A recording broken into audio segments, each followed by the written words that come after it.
Welcome to KBcast, the podcast for security executives, interviewing people from around the globe on how organizations can operate smarter and stay safer. Here's Carissa Breen. I caught up with Rachael Greaves from Castlepoint Systems. Rachael breaks down the difference between machine learning and artificial intelligence, as many are still confusing the two. We then dove into why incorporating AI into your business, which is hugely advantageous, and that we shouldn't be worried that AI is going to be taking over our world. Or, as Rachael put it, robots like the Terminator will not be taking over.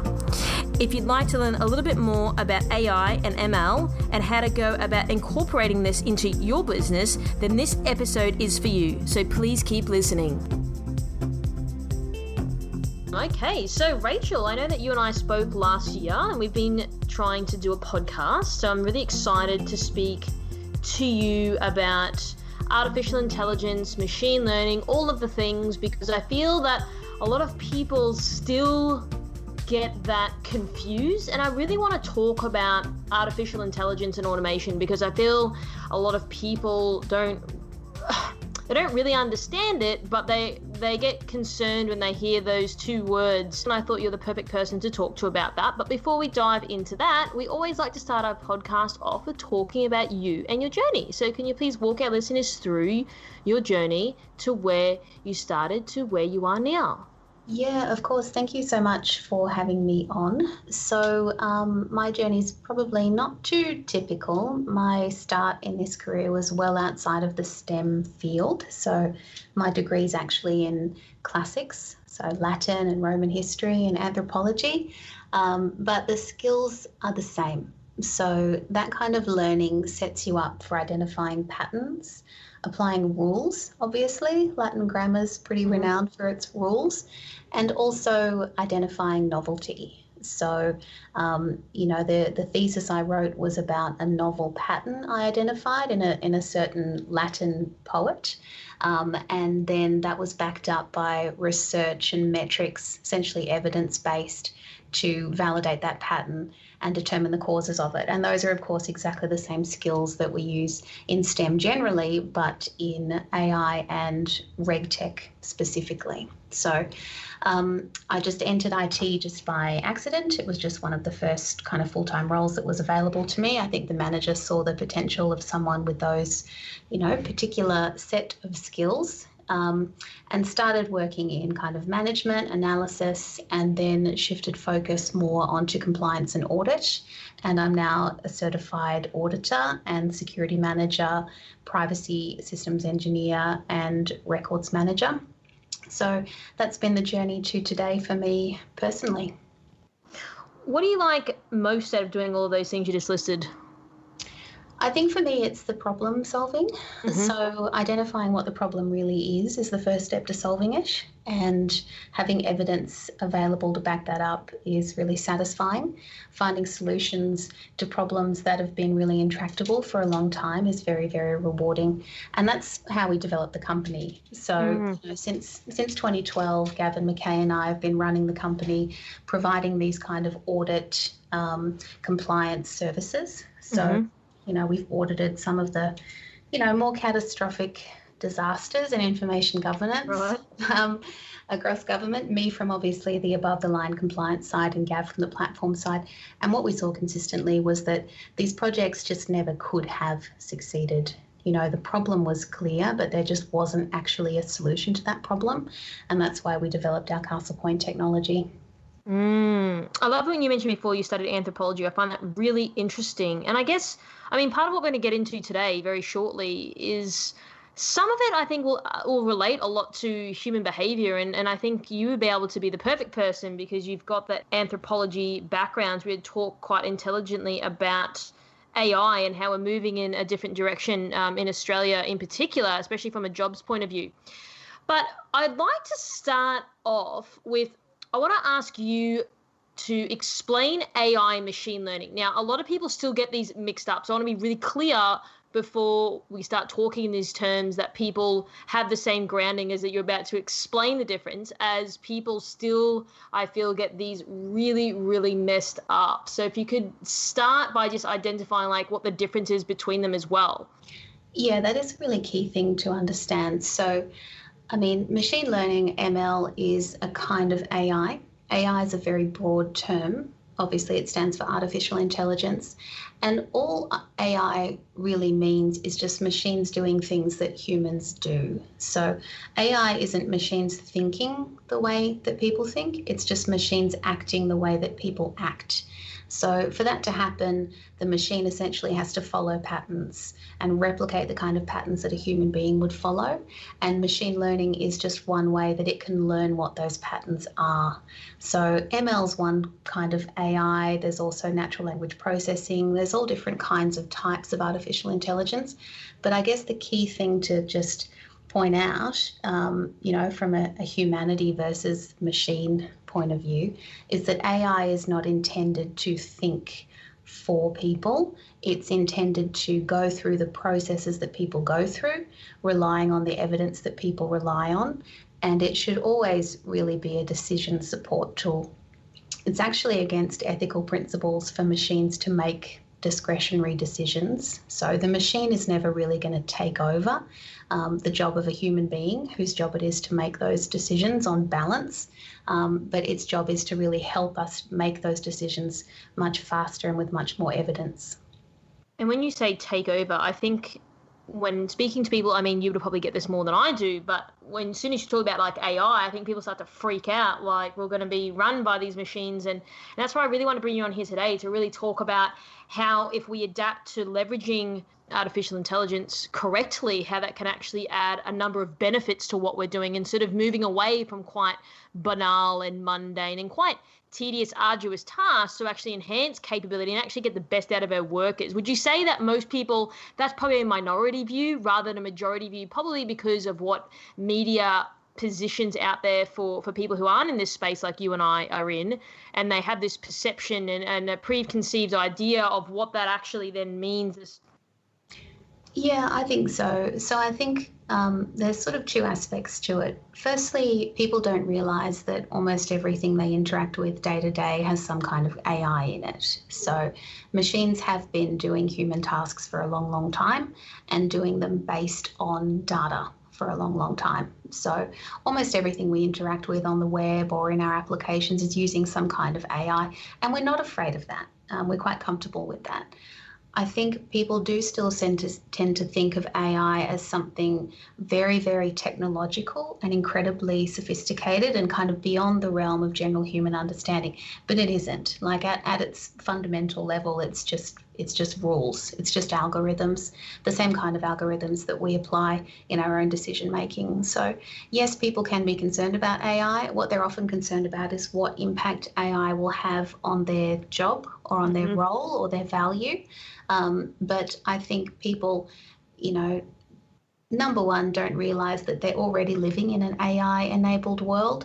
And number two, the concept of kind of, the Terminator-style AI is so far removed from people's reality that they might be concerned about it, but certainly not dedicate too much grey matter to thinking about it. I absolutely agree. I think that's people's view that they have, especially when mainstream media start talking about it. But I recently read a book called Changing Jobs, and it's written by Jim Chalmers and Mike Quigley, who was the first CEO of NBN. And the synopsis is about AI and automation and the future of jobs in Australia. And so I'd love to dig into some of the insights of this and hopefully remove, as I mentioned earlier, like preconceived notions some may have with AI. And so I read this book so quickly. I actually really want to reread it because there's so many good insights that were derived from that book, but just studies and research that they sort of poured together in this one book. So I really did enjoy reading it, and it just gave me a lot of fuel for even our conversation today. So there was a study done by Pew Research Centre, and they interviewed 1,900 experts, and with the response to a question that asked where by 2025 AI and robotics will have displaced more jobs than they have created. So do you believe that that's correct in the statement they've made?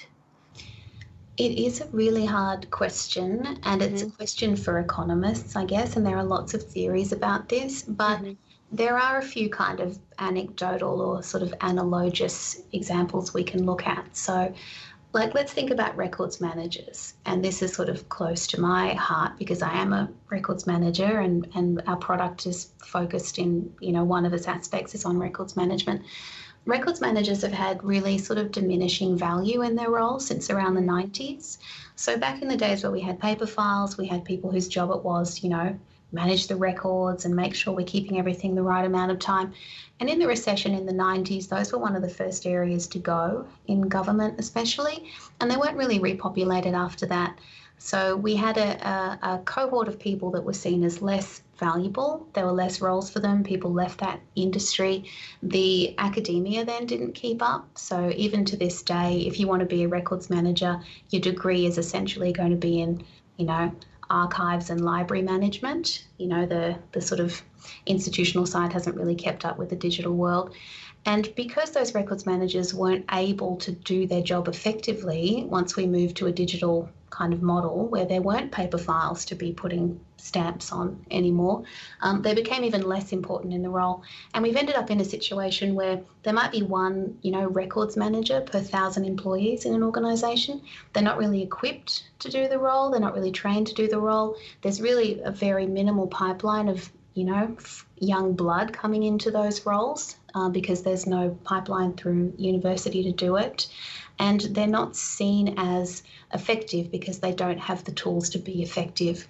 So their job has become almost redundant in some cases, and the value of them has really diminished significantly over time. How do we fix that with AI? Well, we can. So if we think about the way jobs change, let's take those records managers and realise that what they're doing is spending most of their day essentially digging, like they're miners under the ground. They're down in the dark, not seen by the rest of the organisation, and they have to shift tons and tons of dirt to find the one useful document that needs to be found for the business.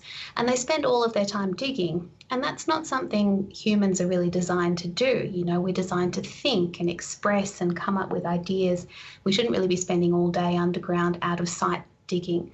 Well, we can get artificial intelligence to do that digging. We can get automation to do the digging, and it can be the miner.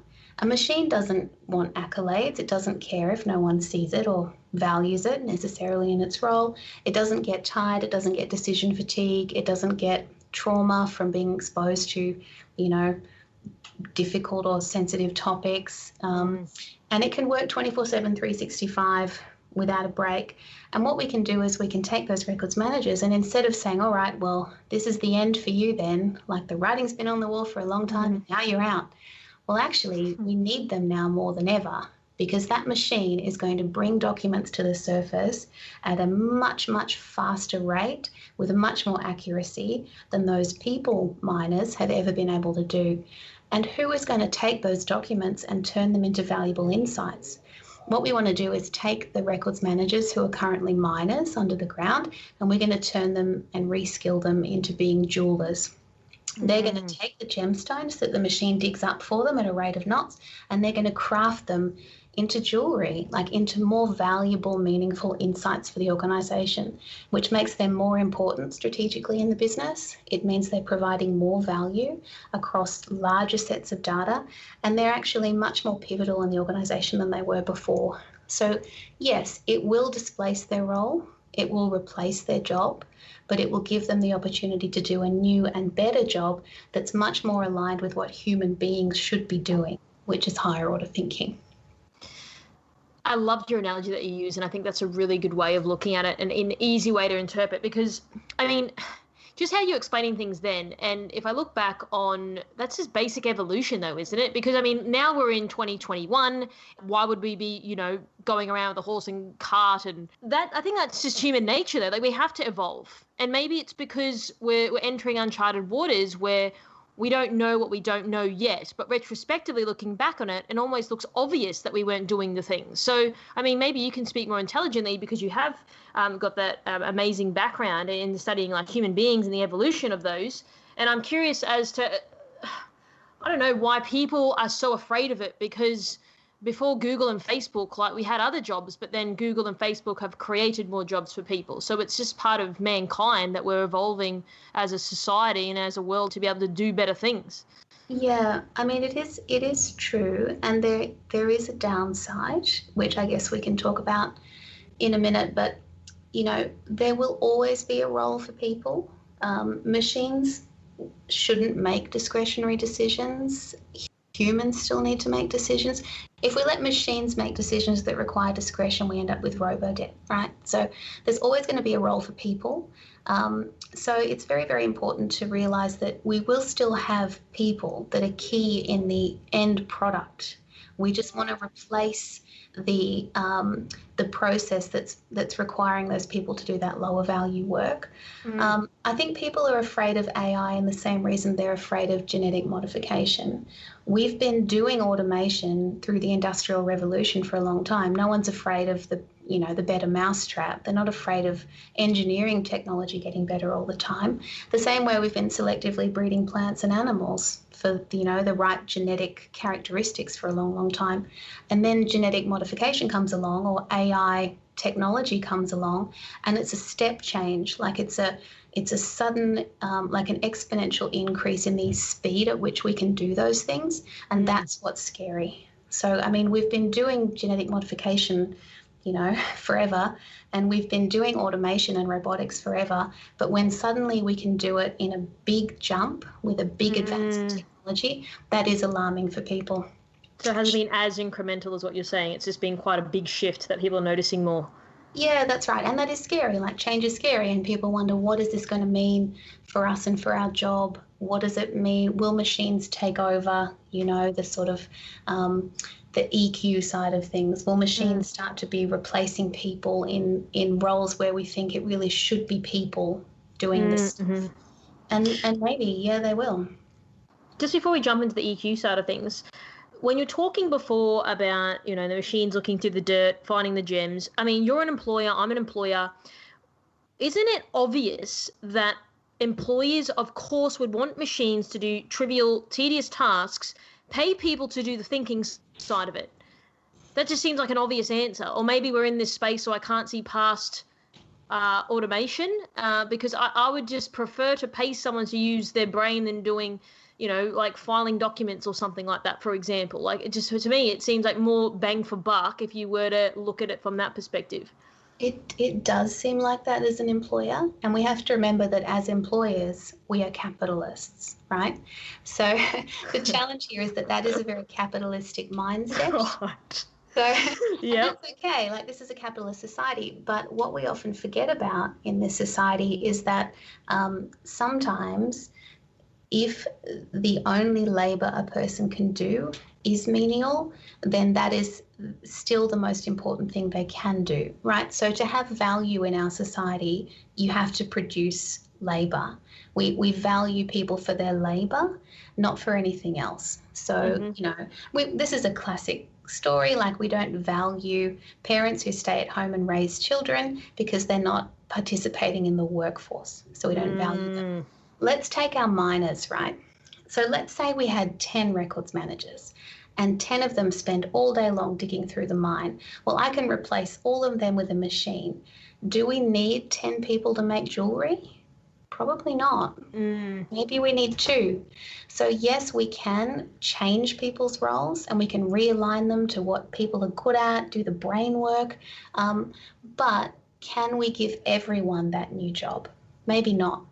However, maybe we can redeploy those people as we free up people, rather than leaving them outside of the workforce and say, look, you have no value because you're no longer contributing to your job, right? Yeah. Maybe we change the kind of jobs that we have, and maybe what we do is we start to value, hey, wouldn't it be good if human beings can do human stuff, like spend time with the elderly in nursing homes, or go to preschools and provide extra adults for the ratio of kids, things that at the moment we're not filling because we're trying to push everybody into these standard jobs. So I mean, this is a big philosophical argument, but yes, I mean, yes, you want to redeploy people where their skills are, but you can't redeploy them all unless you add new and different types of work that is valued in society for them to do. So there's a couple of things in there what you said. So I find that really interesting. I wasn't laughing at you. I was just laughing at how you were saying it in terms like your skill is no longer valued here. Do you think that, you mentioned that not everyone can be like redeployed necessarily because of the nature of what they do and labor intensive jobs and skill sets. Do you say 10% of people just can't easily be redeployed? Do you think that will force us as a society to think more creatively to actually invent roles for these 10% of people that don't fit in any other redeployment bucket to then do new types of work? Or do you think that the reason we're not doing it is because we're lazy, or why do you think that is? No, I think the reason we're not doing it is because we still have quite traditional ideas about what is valuable, but we will by necessity end up with less humans needed for some of those valuable jobs. And we've seen the same thing throughout the Industrial Revolution, throughout, when the assembly line was developed for building cars and things. You still have people that need jobs, and we have people, more and more people all the time, like the human, cohort is growing at such a huge rate around the world. And what we tend not to realise, like you and I are sitting here in our offices having a nice chat via the internet, but we are a very, very tiny privileged minority of people in the world, and most of the people in the world are living, basically on a subsistence basis in poverty. So we already have this problem where we have too many people who aren't contributing in a way we see as valuable, and we're going to keep replacing the work that they do, and there'll be more and more people with nothing to do every day. Unless we want to be a society that doesn't care about those people and says, okay, well, if you're not adding value anymore, sorry, you're on the street, like, good luck to you, then we either need a big kind of social welfare model where we just look after those people regardless, or we need to find other work that is seen as valuable. And that work won't be menial work, right? Because machines will always be better. Like, why pay a person when a machine will do it for free, right? But we'll have to come up with other ways for those people to spend their time that we count as valuable. So yes, there'll be a cultural shift in what we see as a valuable use of your time, and it won't be menial work. So in the book, I'm gonna go ahead and I'm gonna jump back. So it discussed that, so you've got, three cohorts of people. So you've got your top percentage, which you're saying probably like you and I, we can do our jobs remotely and it's fine. Then you've got sort of your middle level cohort of people and your bottom level. What they're then going to say, well, what their predictions were the next 10, 20 years, the people that are operating at the middle cohort will probably fall into the bottom cohort if they don't upskill. And so what they were sort of saying is, now these jobs would probably be, in society's eyes, would be low value, perhaps, because you can't really automate it. And what it was saying was the non-routine manual jobs that require high level of dexterity, which are fruit picking, like car repairs, furniture removal, like those types of roles where it would be really hard to get a machine to do it, are unlikely to be replaced by automation. And so do you believe that that is the case? Because a lot of the insights that it said that the people operating in that middle space, like you were saying, like records managers, will probably be pushed down into that lower cohort of jobs if they don't upskill. So what's your sort of take on that? Yeah, I'd have to disagree. There is nothing a human can do manually in terms of dexterity that a machine will not soon be able to do. Right, Fruit okay. picking, we already have machines that will pick fruit. We have drones now that will pick fruit. Machines can do microsurgery. So there really won't be, the thing that will always be in the domain of people will not be things that require manual dexterity. Machines every day are getting better and better than people at that. And not just better at manually operating, but better at having the intelligence they need to make decisions about what fruit to pick, for example. So those drones can tell you which fruit is ripe and which is not. They can tell you at a pinpoint level which plant needs fertilizer so that you can go and fertilize just the one that needs it rather than the whole row like that. So the AI component of this is getting more and more sophisticated. War and weaponry is all going to be driven by machines and AI very soon. So those kind of manual jobs, no, they will all be replaced by machines, I'm fairly sure, where people can afford those machines. And of course, we're still talking about our very Western kind of ethnocentric focus here. There'll still be millions of people all over the world that are carrying water, on their heads for hours and hours every day, because we won't give them machines and AI. So this revolution that's going to happen is a revolution that will just further polarize kind of the haves and have-nots. We'll get more efficient at extracting value from our own resources, and we won't allow the rest of the world to do that. But that's another issue. It's probably too deep to go into. But basically, people will still need to make the decisions for what the machines should do at the macro level, right? So there'll still need to be people going, okay, well, now that we have all this extra data that we didn't have before, we can make more strategic decisions about what crops to plant and when to harvest the peaches, right? But again, you don't need 100 fruit pickers making those decisions. No. You can reskill one of them to make the decision, but what will you do with the other 99? And that's where other roles will come into play. Like, why are we understaffing nursing homes so badly? Like, why can elderly people essentially be left alone for 21 hours a day in their room staring at the wall? Because we don't value them, and we think that it's okay just to have nursing home staff essentially just doing the minimum to look after them, but not just spend time and hold their hand and talk to them. Like, that is obviously something that a human can do that a machine can't. Obviously something that is vital and critical for our society, and not something that you need a huge amount of skilling in. So let's send the fruit pickers to the nursing homes.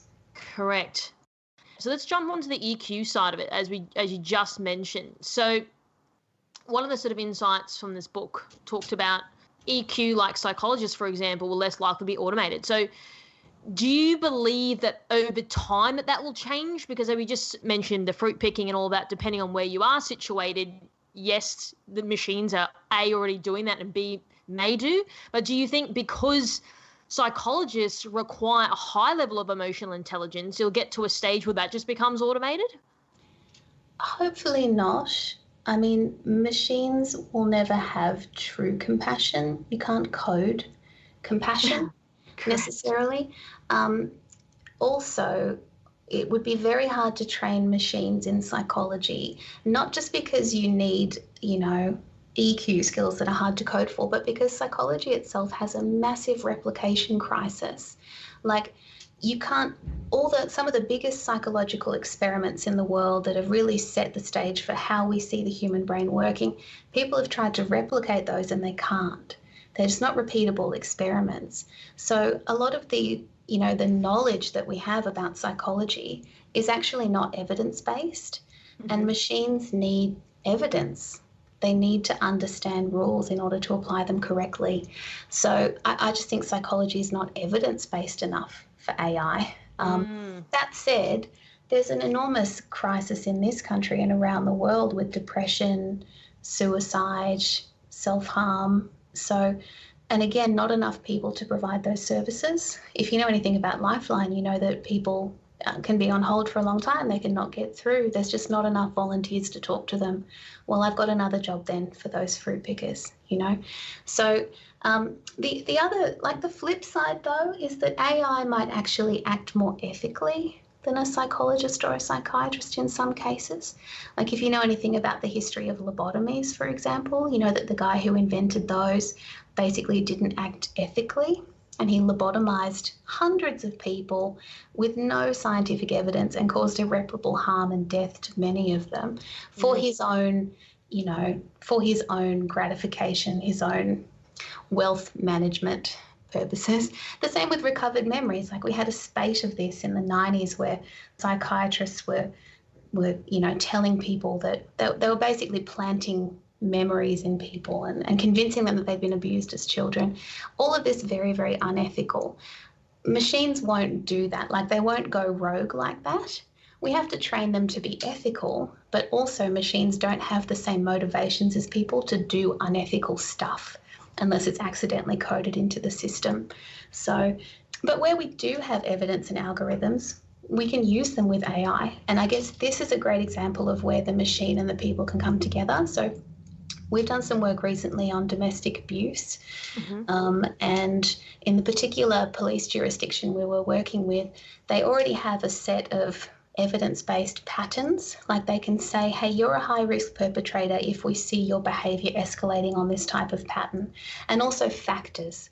So you're a high-risk perpetrator if you are a member of a gun club, if you're ex-military, if you're a member of a martial arts club. There's been lots of research into what makes someone a high-risk perpetrator of domestic abuse. Well, with AI, we can find all those patterns and map them, and we can find all those factors across large sets of data and bring them together into a single dashboard for a police officer to look at. So that when you're getting a call out, you've got a dashboard, a decision support tool that's showing you what you would have found out yourself if you had time to log into 7 different systems and search for that person 7 different times, and then plot out the timing and the gap between all the incidents and list out all the factors that were relevant according to these algorithms that you've been trained in. Because people don't have time for that, they're missing a lot of high-risk perpetrators and they're not disrupting the pattern. Well, let's get AI to apply those kind of rules that are evidence-based to large sets of data so that humans can make the discretionary decision about whether someone is risky or not. What I'm hearing that you're saying in that example that you just used, finding the equilibrium on what sort of the good outweighs the bad. Yeah, correct. And there's a whole discipline dedicated to this in terms of ethical AI. So we have to think about the consequences of everything that we do and what the unintended consequences might be. And interestingly, AI can help us do that. Like it can help us plot out what could go wrong. And lots of things can go wrong. And every time we introduce a new regulation, for example, it can have really bad unintended consequences. And part of rules as code, which is the kind of AI that we use, is to map those regulations, number one, into machine code so that they can be applied automatically in systems, but also to help kind of forecast, I guess, what the impact of those regulations might be. So like the classic example of this, like perverse consequences that can arise from regulation is the Cobra example, if you've heard of that. So at a time, the government in India decided to put a bounty on cobras. There's lots of cobras in this city. We should get a bounty on them so that people kill them, you know. And the bounty worked really well. It worked too well, and people started breeding cobras so that they could come and get the money. And when the regulators realised this, they're like, oh no, people are breeding cobras. We're going to cancel the bounty. Well, what did all these cobra farmers do then? They let them all go. Oh, so my God. They ended up with a net increase in the amount of cobras loose in the city. So, you know, if we can use AI effectively, we can sort of track those unintended consequences better. Still, human beings are the ones who are the creative thinkers. AI will never be creative, right? It's only forecasting things based on data it already knows. So it's not very imaginative. But if people can imagine and AI can give you the data and run all of the combinations for you really quickly, we can start to get better at predicting ways that we might need to change, ways that we might need to regulate. No, I understand exactly what you're saying. I think that's a really good way of explaining it as well. The other thing that I was reading, it was only specific to Australia, it was around STEM subjects. So they said there was a decrease, which I think everyone would know, but then it was also even high school students not actually undertaking like advanced mathematics. And that what it was sort of saying is that we'd have a deficit in terms of qualified people. Would you say that's the case as well? Yeah, there are lots of challenges here, and mathematics particularly is going through a little bit of a kind of a rebrand. You know, like just from our own schooling, it was hard to understand why teachers would make you learn all of these times tables in your head when you have a calculator. And it's the same these days. Like mathematics these days isn't really trying to teach people, the sum of X and Y. It has to start teaching people things that they can't just Google, essentially. Like we have machines to crunch numbers now. What mathematics really is about is understanding impacts. So, okay, well, if we have this and we have that, what impact will that have? And that's something that requires creativity. So I think mathematics and STEM in general, yes, you still need to learn your hard skills, but the focus is shifting a little bit more to the soft skills, the identifying novelty, understanding patterns, thinking through implications, because mathematics is only useful to us in the impacts that it can have. Like if we can increase the yield of the peach crop, well, that takes mathematics, right? But you don't need to learn what all the combinations of numbers are. You don't need to learn pi to the 50th decimal. What you do need to learn is how would I apply algorithms to come up with this decision, to make the prediction. And that's something that, yes, you can learn in a mathematics degree if they start teaching that kind of creative thinking, but you can also learn it in an arts degree. You can learn it in any kind of degree or higher education or, schooling that encourages you to look at data and identify patterns and come up with creative insights. I really love the way you explain that as well, because I think that I used to ask the exact same question when I was in high school. And I think one of the things they sort of said was sort of teaching students, one, they said they don't have enough qualified like mathematical teachers was one of their insights from memory. And then the second thing was they're going to start teaching students like computational thinking, like coupled with like mathematics. That's right. Which I think exactly what you were sort of just explaining there. So I think that would be a better way at looking at it. And I think it's just really interesting to see, because it just really concerns me as like, where do you think this will leave us as a society if more menial tasks are automated? And we're talking about, even the fruit picking, like it's basically gone if you're in sort of more privileged countries. But like, where is that going to leave us? Like, what are your thoughts on this? And should people be worried?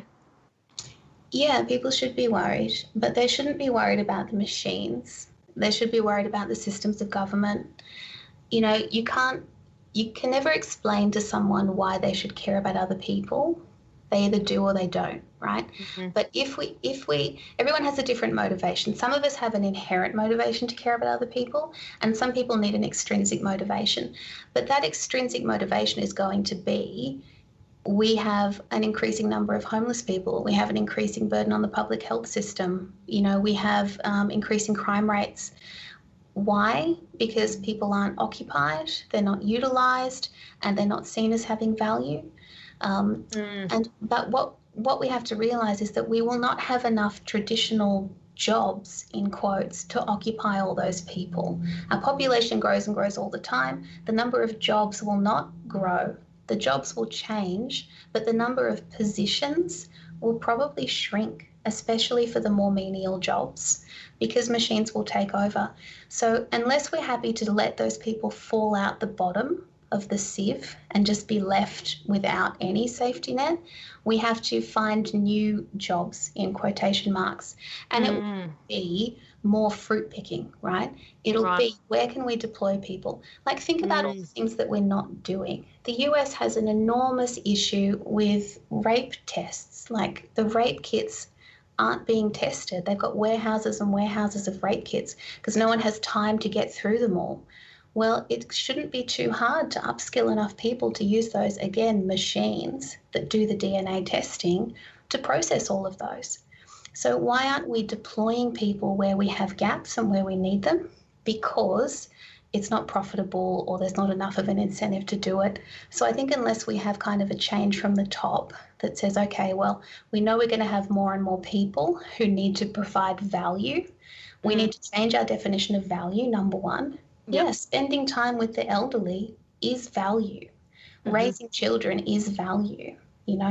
Looking after the environment outside is value. But we need to, put some structures around that as well, so that everyone can contribute and everyone can feel valued and everyone can then in return be looked after. This is a global podcast, but just speaking more specifically in Australia, would you say government is looking at this in terms of, well, we may have a big surplus of people, like you said, falling at the bottom of the sieve that are just left there homeless, they don't have any credentials or skill set to get a very low-level job. Do you think that that's concerning them? And if that's the case, are they doing anything about it? I think they are. So obviously, I have an anthropology degree, history degree, so I know essentially how culture works and how society has changed over time. But political science is a mystery to me and to probably most of us. So I think we understand the broad swings of it, and we can see, and what it looks like from the outside is not a political animal, is we have maybe a left side of politics that is focused on kind of what do we do with these people and make sure everyone is looked after and has value. And we have a right side that is seen to be more focused on, the commerce and the industry, and saying, well, how do I make sure my industries have enough people to support them? And what I think we need is the two to meet in the middle and say, okay, yep, we live in a society that's focused on a capitalist outcome and output. We're not going to change that in a hurry. So how do we make sure that we are supporting those industries in the best way? But I don't think until there is an impact on industry that we're going to start thinking about, from the right, we're going to think about how can I utilise these people from the left, And that started to happen, like with the borders closing for the pandemic and everything. Industries like universities and tourism have seen enormous impacts. And the right, I think, is starting to think, well, how can we shore up these industries with domestic workers where we can't get them from internationally anymore? How do we look at our own populace now and see how we can fit them back into this model? So it's different motivations, but essentially we all want everyone to be looked after. No one wants to see people fall through the cracks. And we might have different incentives and motivations for looking after those people. But at the end of the day, if we don't look after them, we're not going to be a sustainable society. No, I absolutely agree with you. So in light of us sort of talking quite at length about automation, which I've loved, I'd like to just get your thoughts on, because there's an increase in artificial intelligence, automation, most roles nowadays, every company's basically a tech company, and a lot of those skill sets are technology based. What about sort of the increase around security? And as we traverse more into this automated society, do you think that security is something that we're not really considering? And do you think that we've thought about it intelligently on how to support what we're doing in terms of the automation moving forward? Yeah, I mean, people are concerned about it. People do think about it a lot, but more people are more interested in the benefits than the risks. And this is human nature, right? So we tend not to, even though we are kind of risk averse, humanity generally, like we'd rather avoid losing something than we want to gain something equivalent. We hate losing out. We're also really bad at seeing very far forward on the planning horizon. So when we say things like, if you take nudes, they could be leaked, what we think of is, yeah, they could be, but that probably won't happen to me, right? And I can't really imagine in my mind all the impacts of that. I can't put myself into future me's position and really understand and feel how that would feel. But right now, I really want to send this to this guy because that's my motivation right now. So I'm going to put to the back of my mind what could happen. So we tend to do things that are inherently risky because we do a quick weigh up in our mind of risk versus benefit, and almost always selfishly we're going to tip to benefit, right? But I want this right now. We're such instant gratification type people. And then you have people like me come along who are security analysts and auditors, and we tell people, hey, the likelihood of this thing might be very low, but the impact would be catastrophic. Therefore, I think the risk is high, but it's still very hard to get people to think through that lens. People think about risk in terms of likelihood. So when we're looking at AI, some people like me and maybe like you are thinking about the impacts and going, well, that would be an unacceptable impact. Therefore, the risk is too high for me. No, thank you. But most people you'll find are thinking about likelihood. They just consider risk in terms of likelihood. And if the likelihood seems really low, they're just going to go ahead and not even think about the impact. So are we ready for an AI world? We'll never be ready. We'll never be good enough as human beings at thinking about security to plan far ahead enough for it. So we'll continue to encode vulnerabilities into our systems. We'll continue to take risks that we, on balance, shouldn't be taking, because we like taking risks. We like getting our benefits, and we don't think the bad thing is actually going to happen. We'll never be able to protect everything. From a technology point of view, like something like 30% of vulnerabilities are 0 day. Like there's no patch for them, like the bad guys will get in. And just as AI is really good at helping people do mundane work, well, what's some of the most mundane work Hacking. It's tedious, right? Takes a long time. Traversing. Correct. Networks, exfiltrating data, parsing it all. Like that's super mundane. And I guarantee you there is AI for that.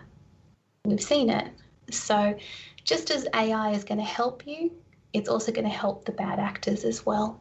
So, really all we can do is recognise that we need strong regulation, we need zero trust models, we need to do everything we can to bake in security.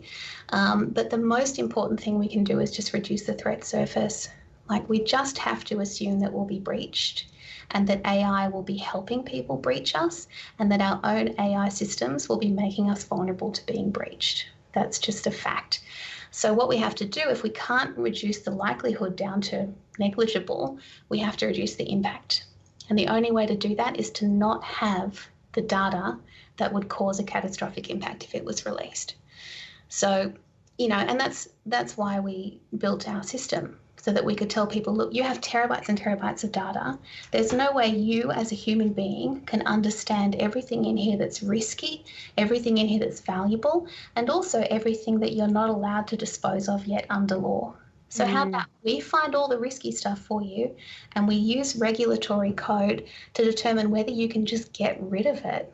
And here is a list. Good news. I found all the sensitive stuff. You legally do not need to keep it. And, if we don't do this, we end up with a situation like Australian National University in 2018. The systems there accrued years and years and years and years worth of student data, including mine. And when that network was penetrated, that threat actor took all of that data. So now that foreign government has my tax file number, but I graduated 15 years ago, and my record should have been destroyed after 7. So if we're not finding the risky stuff that we have, and we're not working out how long we have to keep it, we're never working out when we can get rid of it, and we just keep it. So our threat surface grows and grows and grows every day. That's really where AI can help, to understand what we have and help us understand our risk so that we can make better decisions about what to do about it. Do you think people are sort of thinking some of the points that you just raised just then around the security side of things and about AI and how we're growing and evolving, won't be able to catch up? Do you think people are thinking on this level, or is it only just people like you and I that are already in this space that makes sense to us why we would care, but people outside of our space probably don't really care? I think they are. And I think what we need to do is make the AI conversation more accessible to other types of thinker.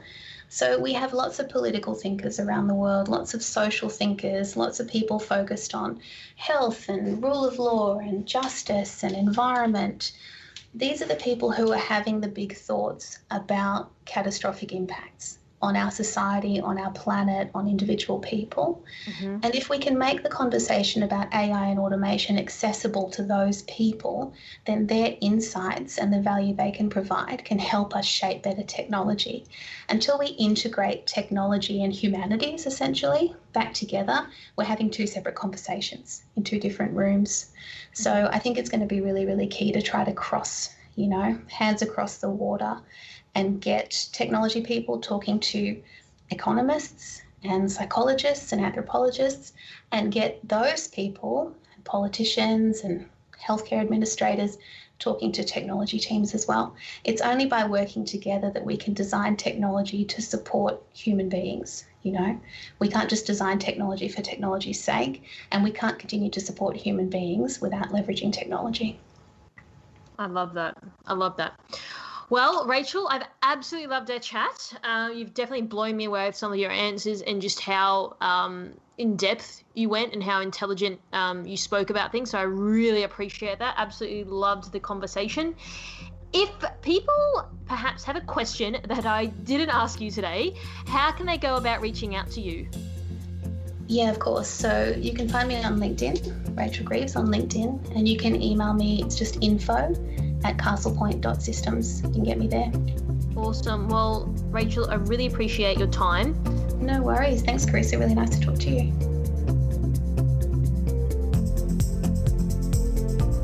Thanks for tuning in to KB Cast, the cybersecurity podcast for executives. We always value your support and would love it if you could leave us a review or a comment on your platform of choice, iTunes, Stitcher, or Google Play, and that's always appreciated. Till next time.